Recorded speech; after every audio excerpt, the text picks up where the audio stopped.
week during the Bible class session, we are going to study a familiar subject, salvation.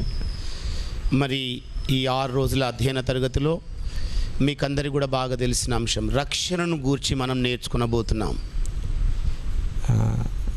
The subject salvation is known to all of you. మరి రక్షణ అనే విషయం మీలో అనేక మందికి తెలియదు. Though you all know it, it is good for us to revise it again and check ourselves. మరి ఇది ఒకవేళ తెలిసినట్లయినా మరలా మీ రక్షణ గురించి తనిఖీ చేసుకొని నూతన పరచబడ్డానికి అవకాశం దొరుకుతుంది. As the Lord gives us guidance through the Holy Spirit, we will try to understand the subject salvation as far as possible.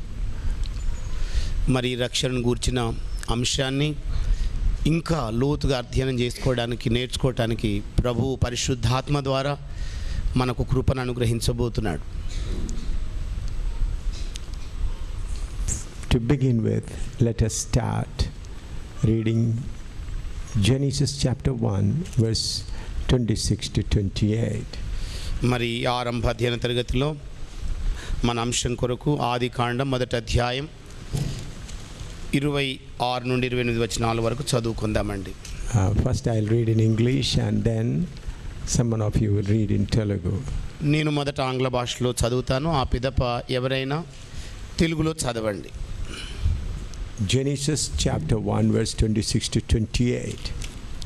ఆదికాండం మొదటి అధ్యాయం 26 వచనం నుండి 28 వచనాలండి. And God said, let us make man in our image, after our likeness, and let them have dominion over the fish of the sea, and over the fowl of the air, and over the cattle, and over all the earth, and over every creeping thing that creepeth upon the earth.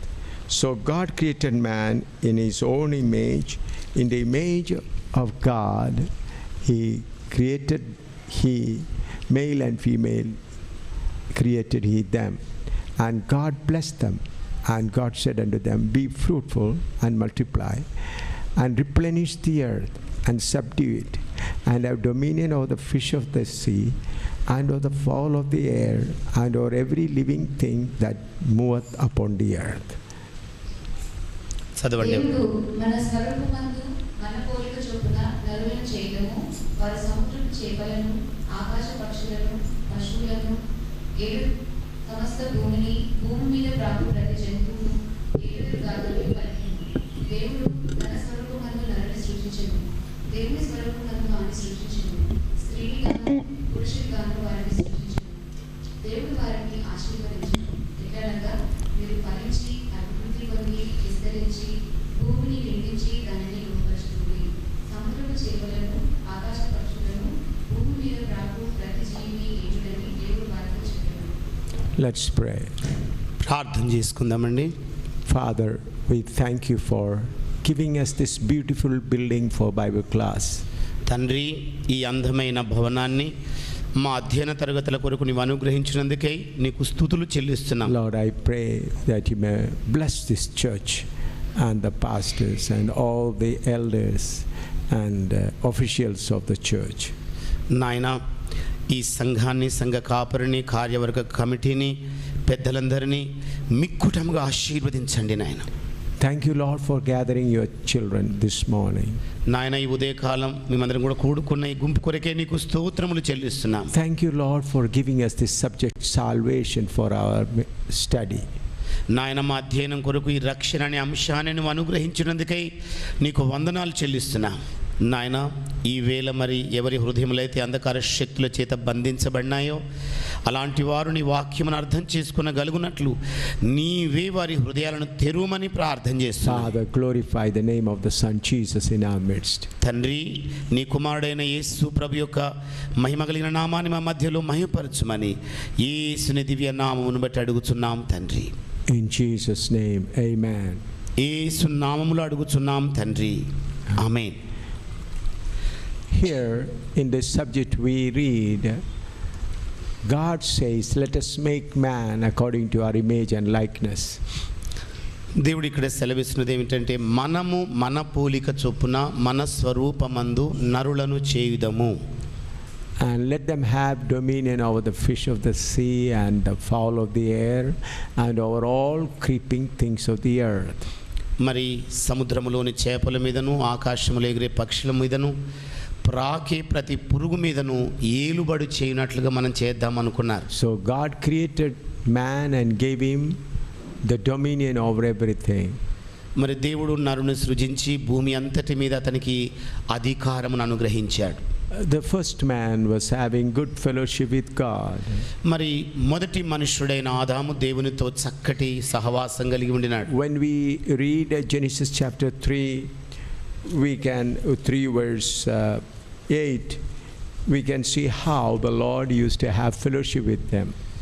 మరి ఆదికాండం 3వ అధ్యాయం 8వ వచనములు మనం గమనించి చూసినట్లయితే దేవుడు ఏ విధంగా వారితో చక్కటి సహవాసం కలిగి ఉన్నాడో తెలుసుకోగలం. Genesis 3:8. ఆదికాండం 3వ అధ్యాయం అండి 8వ వచనం. And they heard the voice of the Lord God walking in the garden in the cool of the day. And Adam and his wife hid themselves from the presence of the Lord amongst the tree of the garden. చల్లపూటను ఆదామును అతని భార్యయు తోటలో సంచరించుచున్న దేవుడైన యెహోవా స్వరమును విని దేవుడైన యెహోవా ఎదుటికి రాకుండా తోట చెట్ల మధ్యను దాగుకొనగా. Here we find they heard the voice of the Lord God walking in the garden in the cool of the day. మరి ఇక్కడ ఆదామవ్వలు సాయంకాలం వేళ చల్లపూట దేవుడు ఏదేను వనములో సంచరిస్తూ పలికిన స్వరం విన్నారు. From this we can understand they had a very close relationship with God. ఈ వచనాన్ని బట్టి మనం అర్థం చేసుకోవాల్సింది ఏంటంటే ఆదామవ్వలు దేవునితో సాన్నిహిత్య సహవాసం కలిగి ఉన్నారు.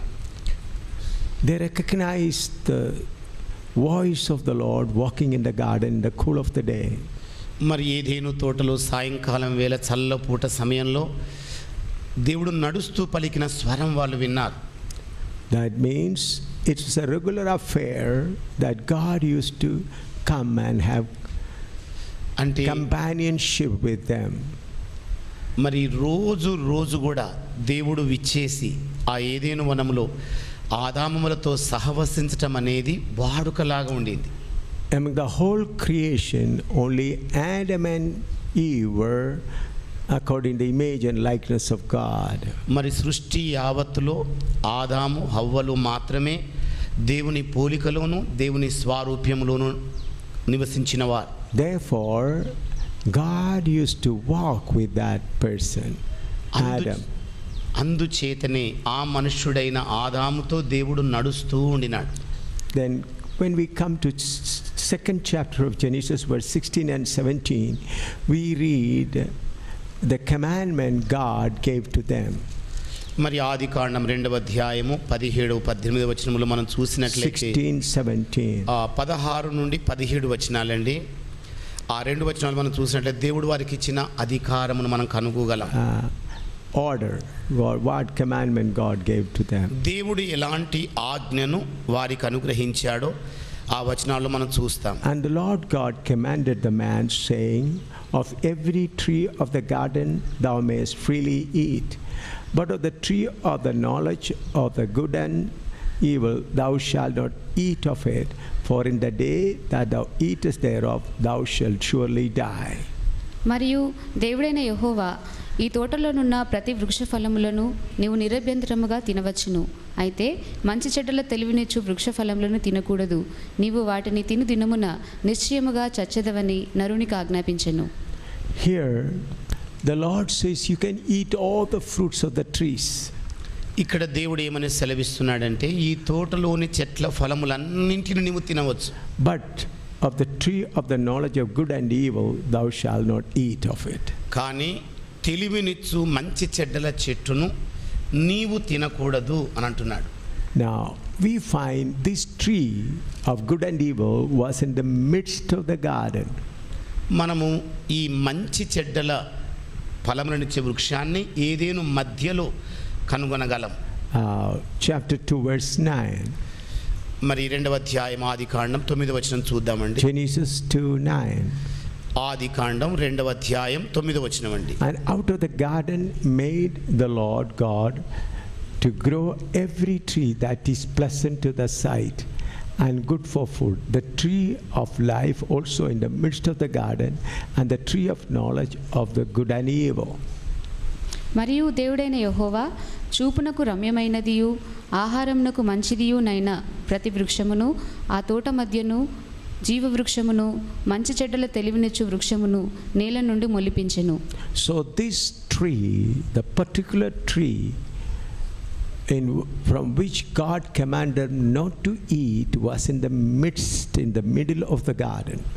మరి ఏదేను తోట యొక్క మధ్య భాగంలో నాటబడిన ఈ మంచి చెడ్డల తెలివినిచ్చే ప్రత్యేకమైన వృక్ష ఫలాలను తినకూడదని ప్రభువు ఆజ్ఞాపించాడు. See, the God said the tree of good and evil was in the midst of the garden. మరి ఈ మంచి చెడ్డల తెలివినిచ్చే చెట్టు ఏదేను తోట మధ్యలో ఉన్నది. It's not in one corner, అది ఒక మూలలో లేదండి, but in the midst of the garden. అది తోట మధ్య భాగంలో ఉన్నది. So every time Adam and Eve go up and down, they're able to see that tree. మరి ఆదామవ్వలు ప్రతిరోజు కూడా అటువైపుగా ఇటువైపుగా వస్తున్నప్పుడు ఆ చెట్టును చూడగలరు. So it was not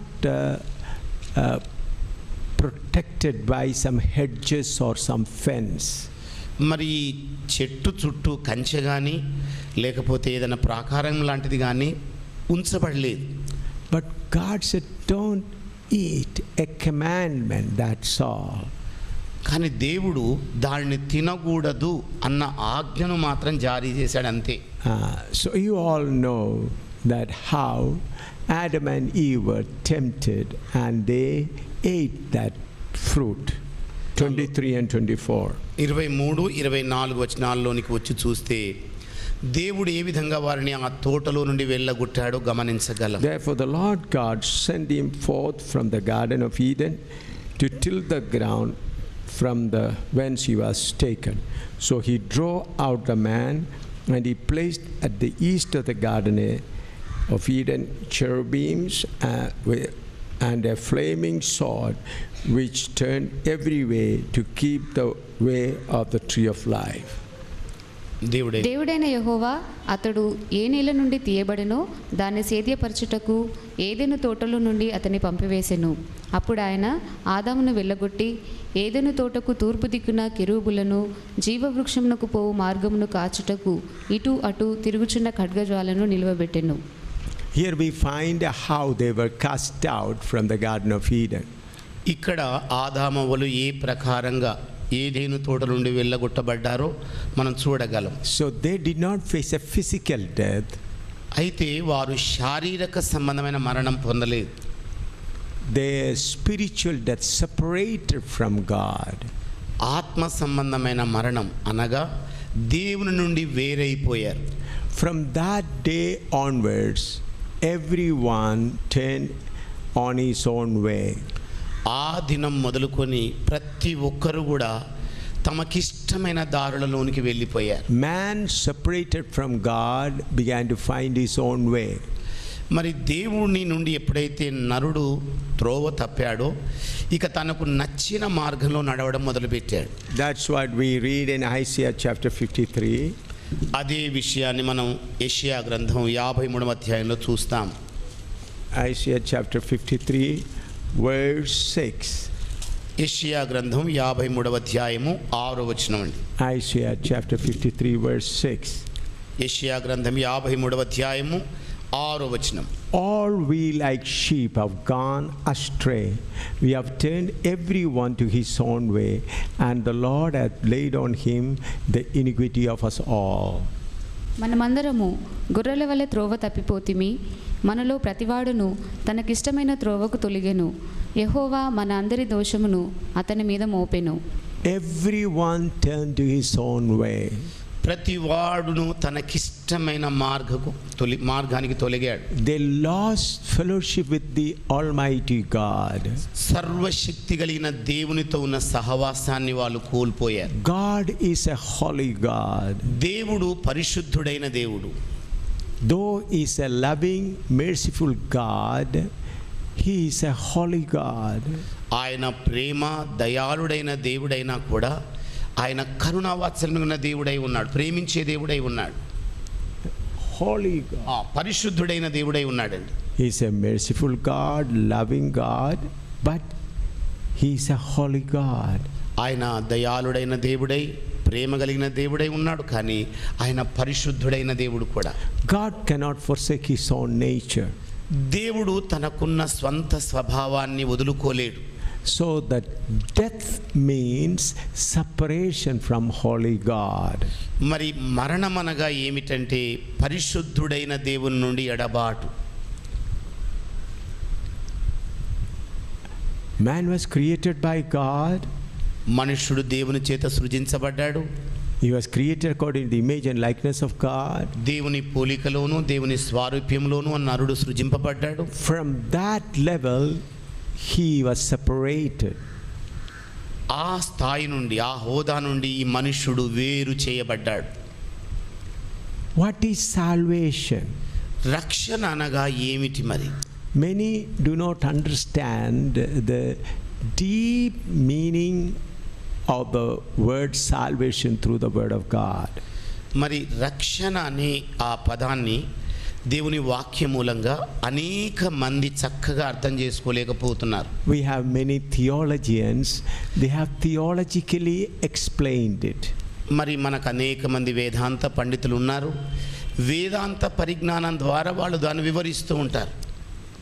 I appreciate for their knowledge. వారికి ఉన్న జ్ఞానాన్ని నేను మెచ్చుకుంటూ ప్రశంసిస్తున్నాను. But the word of God is written through the Holy Spirit. కానీ దేవుని యొక్క వాక్యము పరిశుద్ధాత్మ ద్వారా రాయబడింది. The word which is written through the Holy Spirit cannot be understood by human intellect. మరి పరిశుద్ధాత్మ ద్వారా రాయబడిన దేవుని వాక్యం మానవుని యొక్క మేధో జ్ఞానం చేత అర్థం చేసుకొనబడదు. Man is an intellect being. How many things he have found out? మానవుడు ఎంత జ్ఞానండి, ఎన్నెన్ని మరి కొత్త వాటిని ఆయన కనుగొనగలిగాడు. Look at your mobile. మీ సెల్ను ఒకసారి చూసుకోండి. Mobile It's a miracle. అది ఒక అద్భుతమే. A small 3-inch by 1.5 inch small phone in your hand, you can contact anyone in the world. చూడండి, 1 ఇంచున్నర వెడల్పు 3 ఇంచుల పొడవు కలిగి మానవుడు కనుక్కున్న ఈ పరికరం ప్రపంచమంతటా కూడా వాడబడుతోంది. You can contact anyone in the world. మరి ఎవరినైనా ప్రపంచంలో ఉన్న ఏ మనుష్యునైనా మీరు సంప్రదించవచ్చు. It's a great miracle. ఇది గొప్ప అద్భుతం అండి. In a moment you can contact anyone in the world with that 3-inch long and 1.5 inch 1 inch wide small cell phone. మరి 3 ఇంచుల పొడవు కలిగి 1 ఇంచున్నర వెడల్పు కలిగి చిన్న పరికరం మీ చేతిలో ఉన్న దానితోని ప్రపంచంలోని ఏ మనుషునితోనైనా 1 నిమిషం పాటు కాలంలో సంప్రదించే మరి పరికరం అది. So through intellect about human body, how many things they are finding out. మరి మానవుని యొక్క పరిజ్ఞానం చేత మానవులు ఎన్నెన్ని ఉపకరణాలను వాళ్ళు కనుగొన్నారు. Find out our physical body. మరి భౌతిక శరీరాన్ని గురించి వాళ్ళు కనుగొన్నారు. How many things they are finding out. ఎన్నెన్ని విషయాలు వాళ్ళు So పరిశోధించారు. man intellect is very strong and powerful. మానవుని యొక్క మేధో సంపత్తి బలీయమైనది, అది శక్తివంతమైనది. I appreciate it. దాన్ని నేను ఎంతో మెచ్చుకుంటాను. God has given this strong intellect to man. మరి దేవుడు మానవునికి ఇలాంటి గొప్ప మేధ శక్తిని, జ్ఞానాన్ని ఇచ్చాడు. But through human intellect we cannot understand the things of holy God. అయినప్పటికీ మానవుని యొక్క జ్ఞానం చేత, పరిజ్ఞానం చేత దేవుని వాక్యమును మనం అర్థం చేసుకోలేం. We cannot understand the knowledge of God. దేవుని యొక్క జ్ఞానాన్ని, మనం అర్థం చేసుకోలేమండి. We can understand the knowledge of the Word of God only through the Holy Spirit. దేవుని యొక్క వాక్య జ్ఞానాన్ని కేవలం పరిశుద్ధాత్మ ద్వారా మాత్రమే మనం అర్థం చేసుకోగలం. What is salvation? మరి రక్షణగా అనగా ఏమిటై ఉంది? Many think that just to go to heaven, that's salvation. అనేక మంది ఏమనుకుంటారంటే పరలోకానికి వెళ్ళటమే రక్షణ అంతే అనుకుంటారు. And then they think that by the mercy of God, by the love of God, we can get salvation. మరి దేవుని యొక్క దయను బట్టి, దేవుని యొక్క ప్రేమను బట్టి మనము రక్షణ పొందుకుంటాం అంతే అనుకుంటారు అనేక మంది. But my dear friend, salvation is a very big thing. కానీ నా ప్రియమైన వారలరా, రక్షణ అనేది పెద్ద అంశమై ఉన్నది. It is not getting some comfort from God. It is not getting some blessings from God. మరి దేవుని నుండి ఏదో ఆదరణ పొందుకోవటం లేకపోతే ఆశీర్వాదం పొందుకోవటం అనేది రక్షణ కాదు. It is not getting some miraculous healing from God. మరి దేవుని నుండి ఒక అద్భుతమైన స్వస్థతను అనుభవించడం అనేది కాదు. Merciful God loves all human beings. దయాళుడైన దేవుడు మానవాళి అందరినీ కూడా ప్రేమిస్తున్నాడు. Since He loves all people, whatever they ask, He gives them. మరి మానవ జాతిని ప్రేమిస్తున్న కారణాన్ని బట్టి దేవుడు వారు ఏది అడిగితే అది అనుగ్రహిస్తూ ఉంటున్నారు. Look at Soviet Union, who was prophesying that there is no God. మరి ఒకసారి రష్యా, యుఎస్ఎస్ఆర్, సోవియట్ యూనియన్ చూడండి, దేవుడే లేడని ప్రకటించారు వాళ్ళు. They still profess that there is no God. ఇప్పటి కూడాను ఆ సోవియట్ యూనియన్ వాళ్ళు దేవుడే లేడని ప్రవచిస్తుంటారు. Communist Marxists say there is no God. మరి కమ్యూనిస్ట్ మార్క్స్ గారు దేవుడే లేడని ప్రకటించాడు. Communists say there is no God. కమ్యూనిస్టులు అంటారు దేవుడు లేనే లేడంటారు. Though they say there is no God, merciful God gives them rain, air to breathe, whatever they need, God provides them. మరి ఇలాగ కమ్యూనిస్టులైన వాళ్ళు ఇతర ప్రజలు దేవుడే లేడని అంటున్నా కూడా దయాళుడైన దేవుడు వారందరికీ వర్షమును, ఋతువులను అన్నీ అనుగ్రహిస్తూ వస్తున్నాడు. Though they reject God, they say there is no God, they say God provides everything. మరి దేవుడు లేడని తిరస్కరించినా, అసలు దేవుడే లేడని పలికినా కూడా దేవుడు అలాంటి వారందరికీ కూడా అనుగ్రహిస్తూ వస్తున్నాడు. This morning from the newspaper, I was reading about Hawking, the scientist. మరి ఈ ఉదయకాలం వార్తాపత్రికలో నేను శాస్త్రజ్ఞుడైన హాకింగ్ గురించి చదువుతూ ఉండినాను. He says there is no life after death. ఆయన అంటున్నాడు మరణము తర్వాత జీవితమే లేదు. A great scientist, he says there is no life after death. మరి గొప్ప శాస్త్రవేత్త అయిన హాకింగ్ అంటున్నాడు మరణము తర్వాత ఇక జీవితమే లేదంటున్నాడు. In the Times of India, on the front page, the news is given. మరి టైమ్స్ ఆఫ్ ఇండియా అనే వార్తాపత్రికలు, దినపత్రికలు మొదటి పేజీలో దాన్ని రాశారు.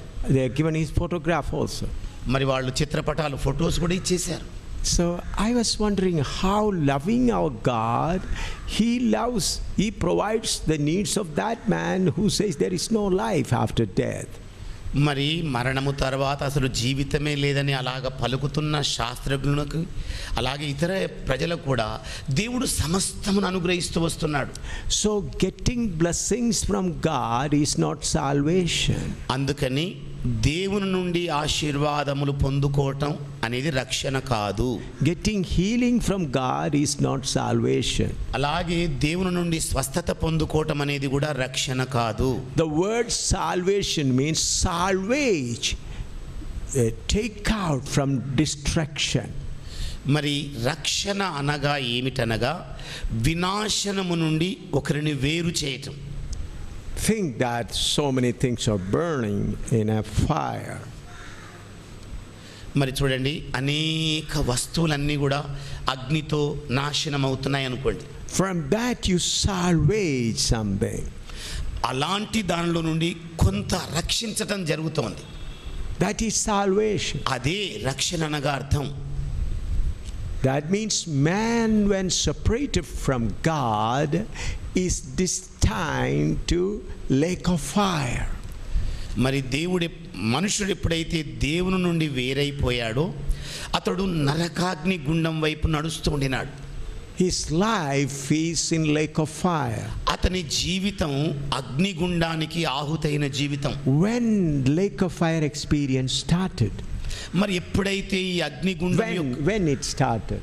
ఎప్పుడండి ఈ అగ్నిగుండం యొక్క జీవితం ఆరంభమైంది? That moment he lost the contact with God, the life of hellfire started.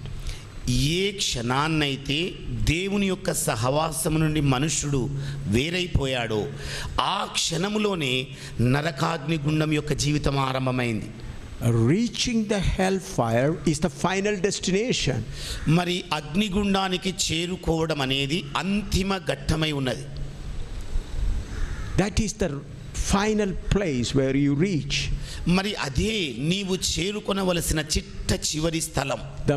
When Adam lost the fellowship with God, life of hell already started. మరి ఎప్పుడైతే ఆదాము దేవునితో ఉన్న సన్నిహిత సహవాసాన్ని కోల్పోయాడో అప్పుడే నరకాగ్ని గుండంతో కూడిన జీవితం ఆరంభమైంది. So every man who hasn't got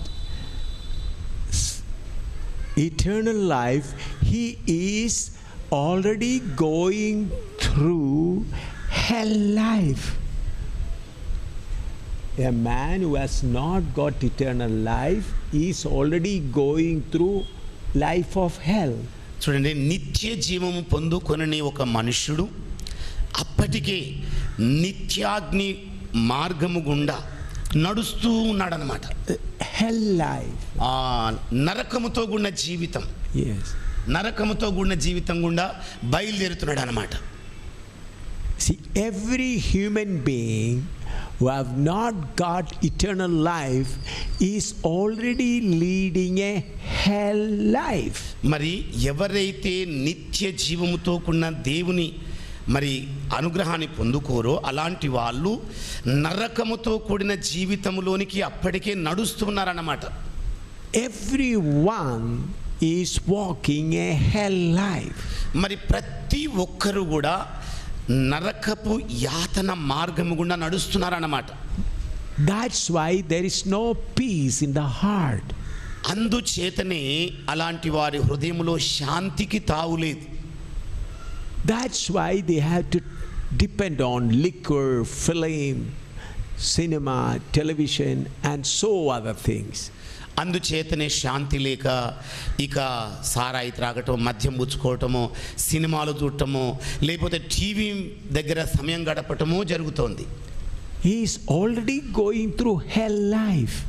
ఇప్పటికే అతడు నరక యాతన జీవితము గుండా నడుస్తున్నాడు. Do you understand me? ఏమండి, అర్థం చేసుకుంటున్నారు కదా? The person who hasn't got eternal life is already in a hell life. చూడండి, ఏ క్షణాన్నైతే మనుష్యుడు దేవుని సహవాసం నుండి వేరైపోయాడో ఈ నరకముతో కూడిన జీవితంలో ప్రవేశించి నడుస్తున్నాడు అన్నమాట. Everyone. ప్రతి ఒక్కరు కూడానండి. The people who haven't got eternal life already leading a hell life.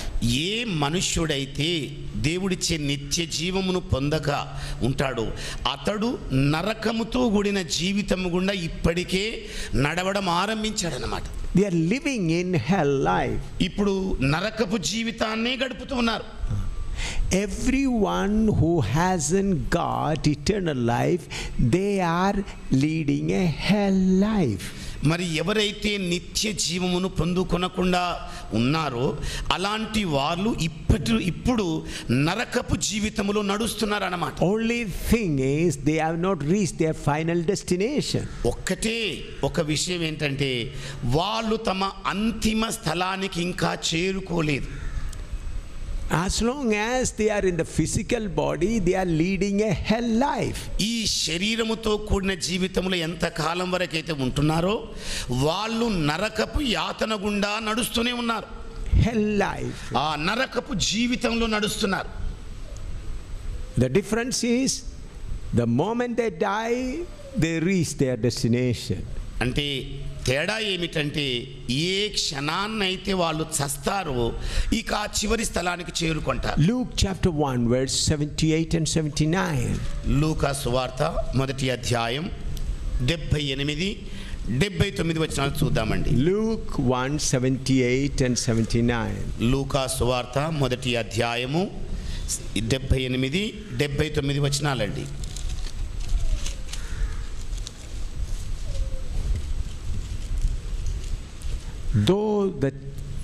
Through the tender mercy of our God, whereby the day spring from on high hath visited us, to give light to them that sit in darkness and in the shadow of death, to guide our feet into the way of peace. మన దేవుని 78, 79. It is మన దేవుని మహావాత్సల్యమును బట్టి వారి పాపములను క్షమించుట వలన తన ప్రజలకు రక్షణ జ్ఞానము ఆయన అనుగ్రహించినట్లు ఆయన మార్గములను సిద్ధపరచుటకై నీవు ప్రభువునకు ముందుగా నడుతువు. మన పాదములను సమాధాన మార్గములోనికి నడిపించినట్లు చీకటిలోను మరణ ఛాయలోను కూర్చుండు వారికి వెలిగించుటకై ఆ మహావాత్సల్యమును బట్టి పైనుండి ఆయన మనకు Arunodaya దర్శనమును గ్రహించెను. Here it says, in darkness and in the shadow of death. ఇక్కడ రాయబడిన మాటలు ఎలాగున్నాయంటే చీకటిలోను మరణపు ఛాయలోను. This death is not physical death. ఈ మరణము భౌతిక సంబంధమైన మరణం కాదు. Physical death is just a passage, an exit for the soul to come out from this body. మరి భౌతిక మరణం అనేది ఎలాంటిదంటే ఈ ప్రాణము నుండి ఆత్మ నుండి బయటికి వెళ్ళిపోయే దారి లాంటి. From the body, ఈ శరీరం నుండి ప్రాణము ఆత్మ బయటికి వెళ్ళిపోయే దారి లాంటిది అన్నమాట మరణం.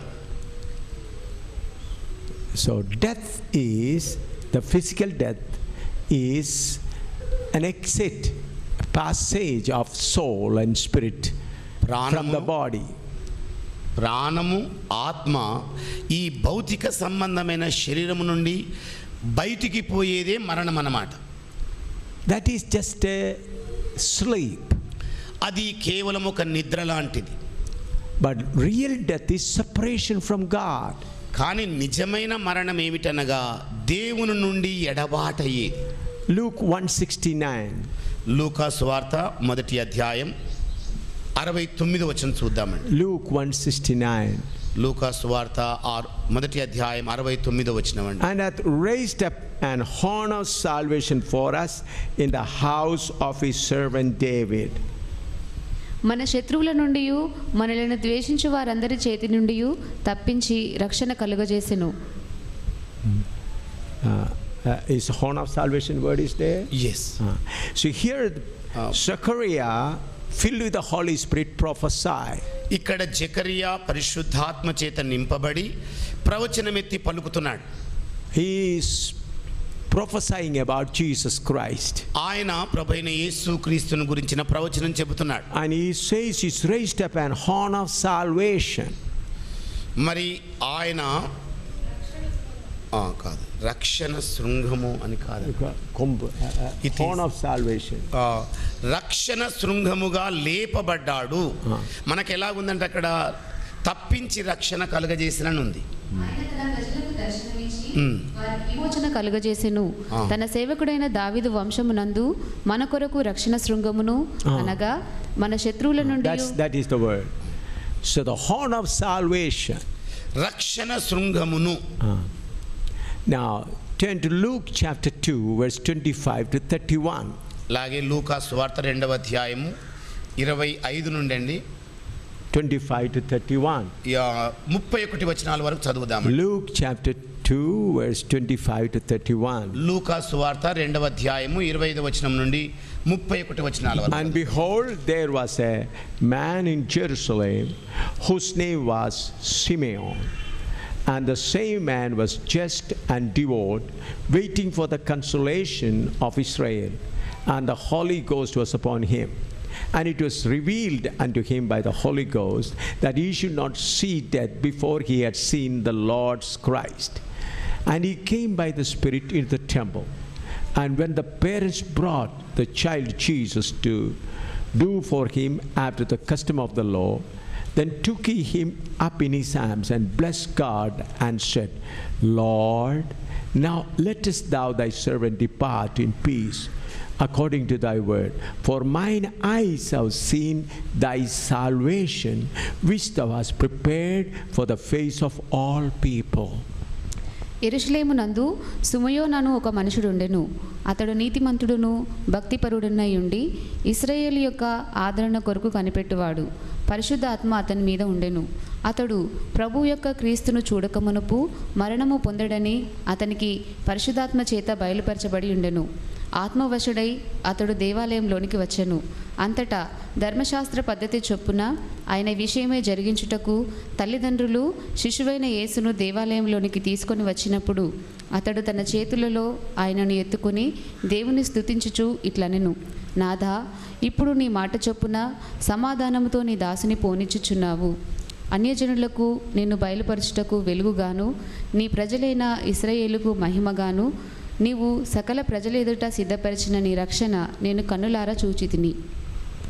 Here he says, for my eyes have seen thy salvation. ఆయన ఇక్కడ అంటున్న మాట ఏమిటంటే, నీ రక్షణను నేను కన్నులారా చూచాను, which thou hast prepared before the face of all people. మరి ప్రజలందరి ఎదుట నేను దాన్ని చూచితినని ఆయన సెలవిస్తూ ఉన్నాడు. Listen very carefully. దయచేసి జాగ్రత్తగా ఆలకించండి. Unless you know the basic of salvation, you may not understand the importance of it. ఎప్పటి వరకైతే మీరు రక్షణ గూర్చిన ఆధారభూతమైన సిద్ధాంతాన్ని నేర్చుకోరో అప్పటి వరకు మీకు రక్షణ ఏమిటి అర్థం కాదు. Always we salvation, salvation, salvation, but what is it? What is the base? You should know. మరి అనేక మార్లు అంటాం రక్షణ రక్షణ రక్షణ, కానీ నిజానికి రక్షణ ఏమిటి, దానికి ఉన్న పునాది ఏమిటి, అది తెలుసుకోవాలి. Here when Jesus Christ was brought to the temple according to the Jewish law, Simeon, anointed by the Holy Spirit, came at the right time to that place.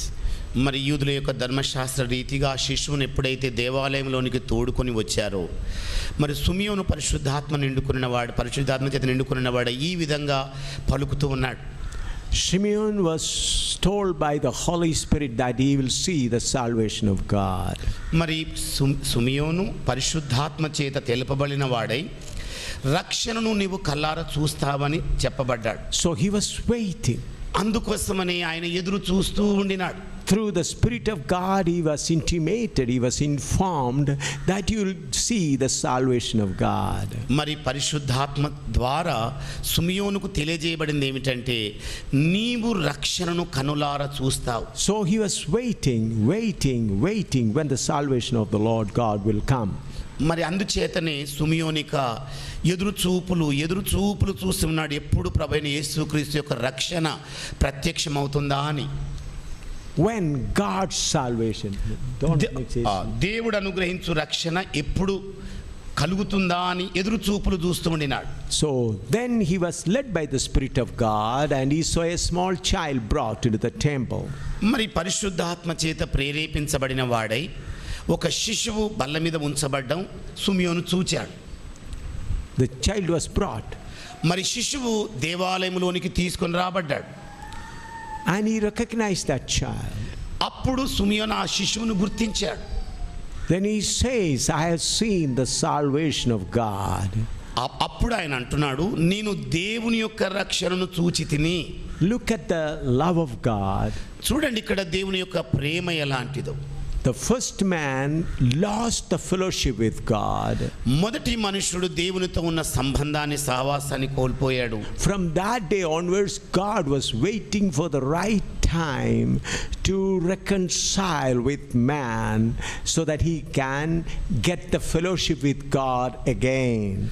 మరి ఆ క్షణం నుండి దేవుడు కూడా ఎదురు చూస్తూ ఉండినాడు, ఎప్పుడు మానవులతో సమాధానపడి మరి ఆ సహవాసాన్ని తిరిగి పునఃస్థాపిద్దామని ప్రభు కూడా ఎదురు చూస్తూ ఉండినాడు. So at the appointed time, Jesus was brought.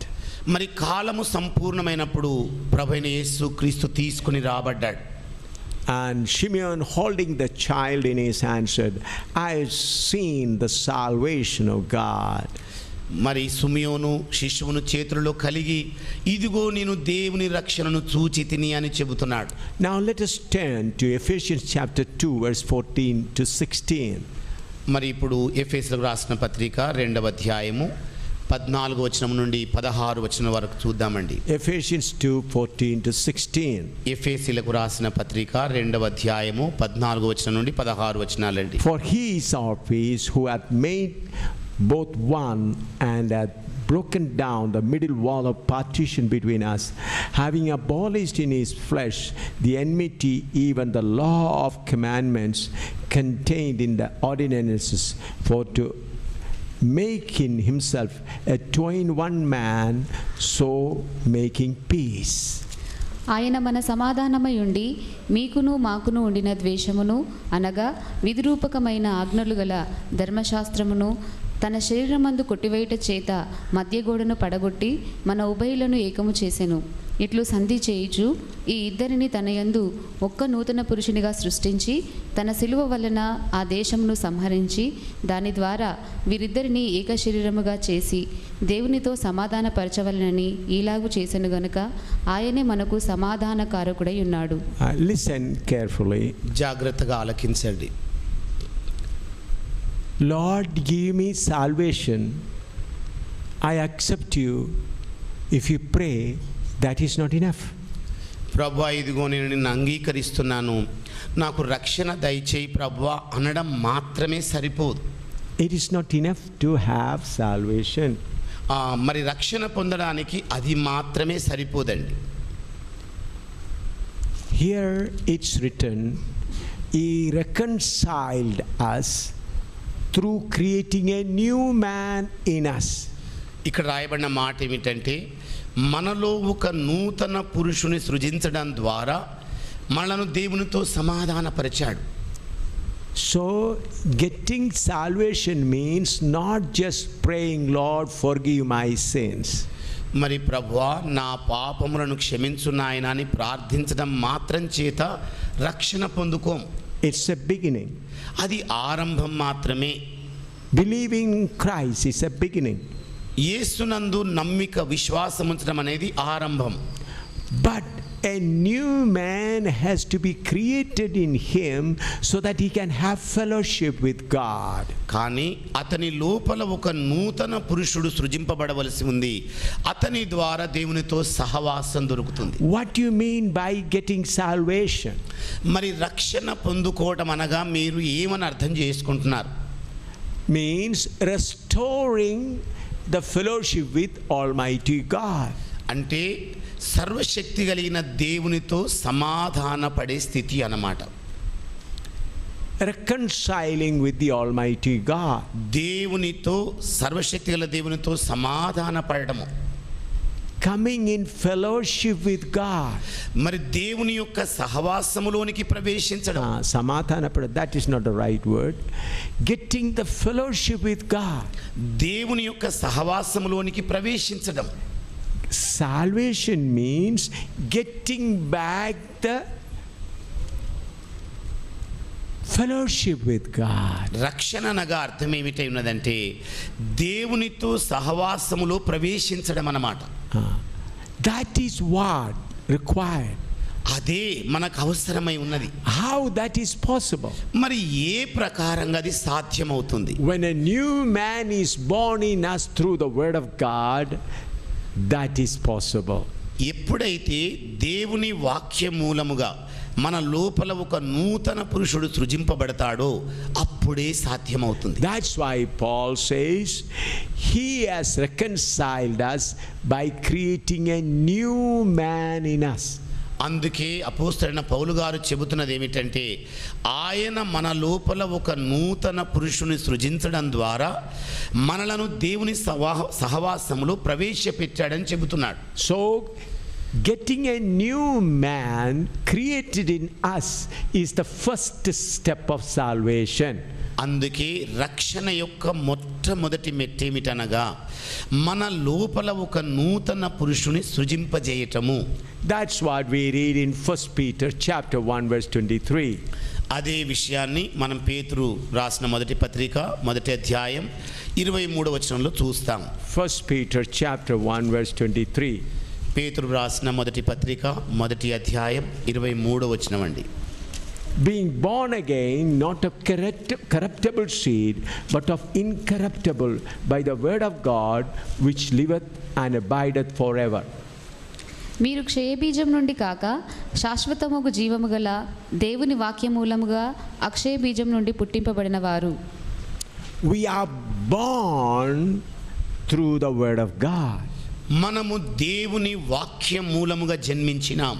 Inside us a spiritual man is born. మన లోపల ఒక అంతరంగ పురుషుడు ఆత్మ సంబంధి సృజింపబడ్డాడు. And that person's birth is through the seed, the word of God. మరి అలాంటి అంతరంగ పురుషుని యొక్క జన్మ దేవుని వాక్య మూలముగా సంభవించింది. The word, the seed, two things should come. దేవుని వాక్యము వాక్యమైన విత్తనం, దేవుని వాక్యమైన బీజం. Until and unless the seed, the word of God, comes into a man, he cannot be born again. ఎప్పటి వరకైతే దేవుని వాక్యమైన బీజం ఒక వ్యక్తి లోపలికి రాదో అప్పటి వరకు నూతన జన్మ అనేది సంభవించదు. What is that word? ఏమిటా వాక్యము? That word, John Gospel chapter 1 verse 1 and 2. మరి ఏమిటా వాక్యం మనం చూద్దామండి. యోహాను సువార్త మొదటి అధ్యాయం మొదటి 2 వచనాలండి. John Gospel chapter 1 verse 1 and 2. యోహాను రాసిన సువార్త మొదటి అధ్యాయం మొదటి 2 వచనాలండి. In the beginning was the word, and the word was with God, and the word was God. The same was in the beginning with God. ఆదియందు వాక్యముండెను, వాక్యము దేవుని యొద్ద ఉండెను, వాక్యము దేవుడై ఉండెను. ఆయన ఆదియందు దేవుని యొద్ద ఉండెను, సమస్తమును ఆయన మూలముగా కలిగెను. In the beginning was the word, and the word was with God, and the word was God. ఆదియందు వాక్యముండెను, వాక్యము దేవుని యొద్ద ఉండెను, వాక్యమే దేవుడై ఉండెను. So that word, the God has come in us, and that's how we are reconciled with God. మరి అదిగో ఆ దేవుని వాక్య బీజం ఎప్పుడైతే మన లోపలికి వచ్చిందో మనము దేవునితో సహవాసం చేయడానికి ప్రవేశించినామన్నమాట. That means the person who lost contact in the Garden of Eden again coming into contact with Holy God. చూడండి, ఏదేను తోటలోనైతే దేవునితో ఉన్న ఆ సహవాసం తెగిపోయిందో మరలా మరి దేవుని వాక్యం ద్వారా పరిశుద్ధ దేవునితో సహవాసం మనకు కలుగుతోంది. To make you understand, I'll say like this. మీ అందరికీ కూడా అర్థం చేసుకోగలిగినట్లుగా ఇలాగ నేను చెబుతాను. How many of you be able to grasp it? I'll try to make you to understand that. మరి ఎంతమంది మీరు ఈ మాటలు గ్రహించవలసి ఉందో దాన్ని అర్థం చేసుకోగలిగినట్లుగా ఈ మాటలు చెబుతాను. Just imagine an aeroplane flying in the air. ఇలాగ ఊహించుకోండి, ఒక విమానం గాల్లో ఆకాశంలో ఎగురుతోంది. They want to land. వాళ్ళు కిందికి దిగాలనుకున్నారు. But they are not getting any contact with the earth. కానీ భూమి మీద నుండి ఎలాంటి మరి సమాచారం కానీ సంబంధం కుదరటం లేదు. They are roaming in the air. వాళ్ళేమో గాల్లో తిరుగుతూ ఉన్నారు. They need a contact from the earth, from the tower, where to land. మరి పైన ఎగురుతున్న వీరికి భూమి మీద ఉన్న ఒక సంబంధం కుదరాలి, ఎందుకంటే ఎక్కడ దిగాలి అని చెప్పి. Till they get it, they'll be roaming and roaming and roaming. ఈ సంబంధము చిక్కేంత వరకు వాళ్ళు ఆకాశంలో అలాగే తిరుగుతూ ఉన్నారు. They'll be saying hello, hello, hello, hello, hello, but no reply. మరి అక్కడ ఆకాశం నుండి హలో హలో హలో అని అంటున్నారు కానీ ఏ ప్రత్యుత్తరం వాళ్ళకు దొరకడం లేదు. But immediately they got a response. When they get a response from the earth, కానీ ఎప్పుడైతే అకస్మాత్తుగా మరి భూమి మీద నుండి వారికి స్పందన దొరుకుతుందో, then he gets a consolation. అప్పుడు వాళ్ళకి ఇక నెమ్మది దొరికిపోతుంది. Yes, I got a contact. ఓ ఇదిగో సంబంధం దొరికిపోయింది, ఇప్పుడు I am going to land now. ఇక ఇప్పుడు నేను దిగబోతున్నాను. Or think about a ship in the big ocean. అలాగే పెద్ద సముద్రంలో తిరుగుతున్న ఒక ఓడను చూడండి. Lost contact. వారికి సంబంధం తెగిపోయింది. It's in the midst of great waves. మరి ఆ గొప్ప అలల మధ్య భాగంలో It's toiling, it's turning up, and it's troubled on every side. మరి ప్రతి మూల వైపు నుండి కూడా ఆ ఓడ ఇబ్బంది పెట్టబడుతుంది, తిరుగుతోంది, సతమతమవుతోంది. Where to contact? ఎక్కడ సంబంధం కుదురుతుంది? Immediately they get a contact from a place. అకస్మాత్తుగా మరి ఒక స్థలం నుండి వాళ్ళకి సంబంధం దొరికింది. Hope is revived in them. మరి వారి లోపల నిరీక్షణ ఇక మొదలైపోయింది. Till they were getting that connection, there was no hope. మరి ఎప్పటి వరకైతే వారికి ఆ సంబంధము దొరకలేదో వాళ్లకు నిరీక్షణ లేకుండా ఉండి. In the same way, all human beings, educated, uneducated, were just floating. అలాగే భూమి మీద ఉన్న మానవాళి అంతా కూడా, వాళ్ళు విద్వాంసులు కానివ్వండి, విద్య లేని పామరులు కానివ్వండి, సంబంధం లేక ఇలాగే తిరుగాడుతూ ఉండినారు. They were holding many things, thinking that this may be that. ఈ బహుశా ఇది కావచ్చు, అది కావచ్చు అని ప్రయత్నాలన్నీ కూడా ముమ్మరం చేస్తూ ఉండినారు. According to their imagination, they supposed God. మరి వారి యొక్క ఊహాజనితమైన తలంపులను బట్టి బహుశా దేవుడు ఇలాగుండొచ్చు అని భావిస్తూ ఉండినారు. God may be like this. దేవుడు బహుశా ఇలాగుండొచ్చు. They were supposing their imagination. వారి ఊహలన్నింటినీ కూడా బహుశా అన్న దాని మీద పెట్టినారు. How far they have gone? ఎంత దూరం వరకు వాళ్ళు వెళ్ళారంటే, Come to Romans. మరి రోమీలకు రాసిన పత్రికలోకి రండి. Chapter 1. మొదటి అధ్యాయం అండి.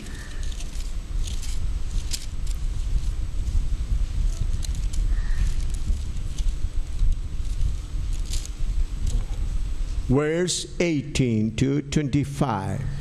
18వ వచనం నుండి 25 వచనాల వరకు మనం చదువుకుందాం. Romans chapter 1 verse 18 to 25. రోమీలకు రాసిన పత్రిక మొదటి అధ్యాయము 18వ వచనం నుండి 25 వచనాల వరకు. For the wrath of God is revealed from heaven against all ungodliness and unrighteousness of men who hold the truth in unrighteousness, because that which may be known of God is manifest in them, for God hath shewed it unto them.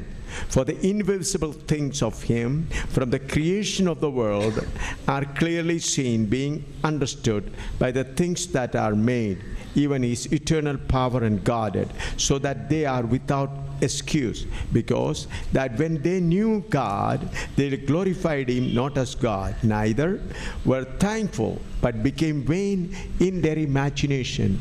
Their foolish heart was darkened. Professing themselves to be wise, they became fools and changed the glory of the uncorruptible God into an image made like corruptible man, and to birds and four-footed beasts and creeping things. Wherefore God also gave them up to uncleanness through the lust of their own hearts, to dishonor their own bodies between themselves. They changed the truth of God into a lie, and worshipped and served the creature more than the Creator, who is blessed forever. దుర్నీతి చేత సత్యమును అడ్డగించు మనుషుల యొక్క సమస్త భక్తిహీనత మీదను దుర్నీతి మీదను దేవుని కోపము పరలోకం నుండి బయలుపరచబడుచున్నది. ఎందుకనగా దేవుని గూర్చి తెలియశక్యమైనదేదో అది వారి మధ్య విషదమై ఉన్నది.